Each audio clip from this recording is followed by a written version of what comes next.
کہتے ہیں ہمارے محلے کے ایک مولوی صاحب ہیں، وہ فرماتے کہ خانقاہوں میں جو ذکر ہوتا ہے یہ نہ حدیث میں ہے نہ صحابہ نے کیا، قرآن میں تو ہے نا کہ یا ایھا الذین آمنوا اذکروا اللہ ذکرا کثیرا۔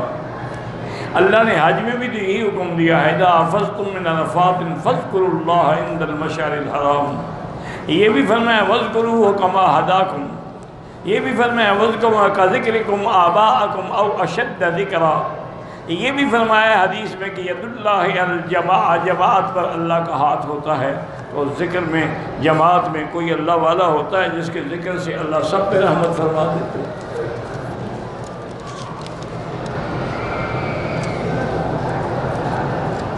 میری بیوی پر جنات کے اثرات ہیں، تو کسی عالم کو یا کسی پیر کو یا ماہر کو گھر میں لا سکتے ہیں جن نکالنے کے لیے۔ وہ جن شاید نکال لے لیکن خود چمٹ جائے، پھر کیا کرو گے؟ اس لیے کسی کو گھر میں نہ لائیں۔ سورۃ البقرہ اس کو فیڈ کر کے ٹیلی فون میں دے دے، ہیڈ فون لگا کے سنا کرے۔ یہ جتنا ہے نا اس قسم کے پیر جو گھروں میں آ کے جن نکالتے ہیں، یہ خود چمٹ جاتے ہیں۔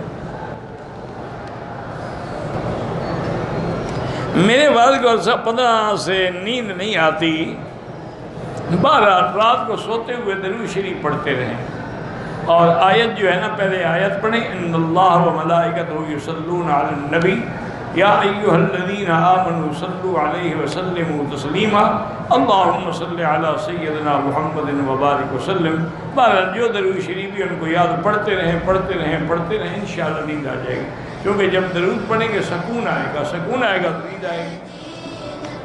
من مکہ حبیبی نور سطع المدینہ